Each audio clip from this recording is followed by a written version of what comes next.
Life అంది కాదు. అసలు నాకు లైఫ్ ఇచ్చింది మా మనక్క పెద్దమ్మ. అమ్మ తర్వాత అమ్మ లాంటిది. నాకు చిన్న వయసులో మ్యారేజ్ అయింది. నా వయసు ఎంతో నాకన్నా 1 year సీనన్న పెద్ద. సీనన్న కూడా చిన్న వయసు. మేమిద్దరం చిన్న చిన్న గొడవలు. అసలు అందులో ఇక నేను అనొద్దు, మా అత్త గురించి నేను చెప్పలేను, చెప్పొద్దు కూడా. ఎందుకంటే నేను దాన్ని సాల్వ్ చేసుకుంటా. అత్త చెడ్డది అని చూపించమే అని దాన్ని అర్థం చేసేటట్టు, చెడ్డ అత్త అయినా మనం మంచి కోడళ్ళమై అత్తని చెడ్డదాన్ని మంచిదాన్ని చేసుకోవడం గొప్ప. కానీ ఆమెను చెడు అని చెడుగా చేసుకుంటూ పోతే మనకు కలిగేదేం లేదు. ఎంతైనా మన పిల్లలకు మనం చేసుకున్న ఆయనకు జన్మనిచ్చింది ఆమెను తిట్టడం వల్ల మన హస్బెండ్ బాధపడడం వల్ల ఏమవుతుంది, అక్కడ ఇంకా ఫ్యామిలీ సమస్యలు ఎక్కువ ఉంటాయి. అది నాకు నేర్పింది ఎవరంటే మనకు పెద్దమ్మ. ఎంతున్నా అత్త ఎలా ఉన్నా నువ్వు మాత్రం మంచి మనసుతో మంచిగా ఉండు బిడ్డ, నీకు లైఫ్ ఉంటుంది. ఆ చిన్న వయసులో తెలియక నా భర్త, మా అమ్మను, మా నాన్నను ఎన్ని విధాల బాధపడ్డా, అది తెలియని ఏజ్. నాకన్నా చిన్నదైనా లక్ష్మి సీనన్న మంచోడక్క. మన పరిస్థితులే మనకు చెడు దారిని పట్టిస్తున్నాయి. కానీ ఏనాటికైనా సీనన్న మంచిగా అవుతాడు, నువ్వు ధైర్యంగా ఉండు అని నాకన్నా చిన్నది నాకు లైఫ్ చెప్పడం ఎంతో ఇది అనిపించింది. అందుకే నేను ఈరోజు ఇంత స్టేజ్కి ఎదిగినా అంటే అవన్నీ అప్పటి పరిస్థితి ఎంత బాధపడి చేసినట్టు మొత్తం మందికి తెలుసు. నా లైఫ్ అయితే మారుమూల గ్రామము, పల్లెటూరు, ఎక్కడో ట్రైబల్ ఏరియా నుండి వరంగల్ సిటీకి వచ్చి భాష రాదు, తెలుగు మాట్లాడడం రాదు, చదువు రాదు, వంట రాదు, ఉండడం రాదు, కనీసం నాకు చీర కట్టడం అనేది కూడా రాదు. నేను ఒక ఫంక్షన్కి వెళ్ళాలంటే నేను ఎవరైనా చీర కడితేనే నేను ఆ ఫంక్షన్కి వెళ్ళాలి. కనీసం నన్ను ఫంక్షన్కి పిలవడానికి, నేను వెళ్ళడానికి అసలు నేను అక్కడ ఎలా ఉండాలి అది కూడా నాకు తెలియదు. అవన్నీ నేను లక్ష్మితోనే నేర్చుకున్నాను. నాకన్నా చిన్నదే కానీ మా ఇద్దరికి చీర కట్టడం రాదు. కానీ ఇంకో వ్యక్తి దగ్గరికి పోయి మేమిద్దరం ఆ చీర కట్టించుకొని ఆ ఫంక్షన్కి వెళ్ళి అక్కడ భాష నేర్చుకొని మనం అక్కడ అందరు చదివిన వాళ్ళు ఎలా ఉన్నారు, మనకు లక్ష్మి కూడా చదువు ఎక్కువ రాకపోవు.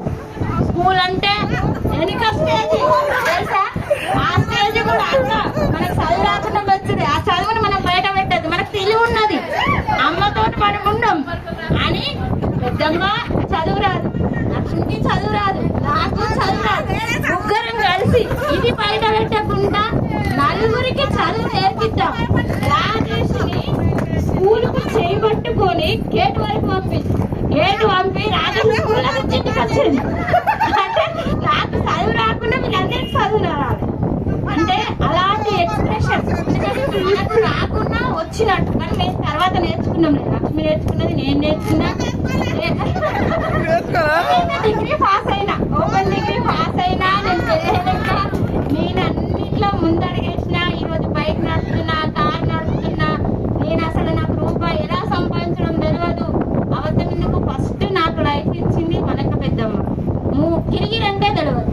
3000 గిరిగిరి సతీష్ అన్న దగ్గర తీసుకొని షాప్ పెట్టుకొని ఆ షాప్ అమ్ముకొని ఫస్ట్ బాబాయిని చదివించిన. బాబాయ్ తర్వాత పిల్లలను చదివించిన. పిల్లల తర్వాత నేను చదువుకున్నా. పిల్లల స్కూల్కి పంపి నేను కాలేజీకి పోయింది. ఎప్పుడు ఏ పల్లెటూరు నుంచి వచ్చినామని కాదు, ఏ సిటీలో ఉన్నామని కాదు, చదువు అన్నది మనకి ఇంపార్టెంట్.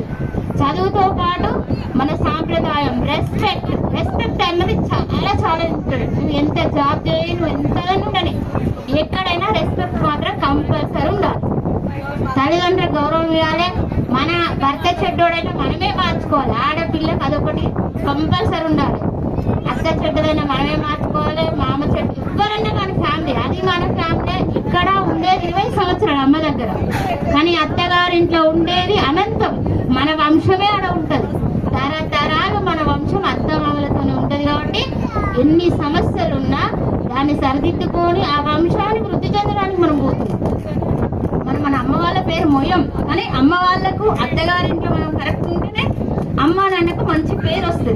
ఆ పేరును మనం భారతీయ సాంప్రదాయం ప్రకారం అందరం నిలబెట్టాలి. మహిళలు అనేది ముందుండాలి.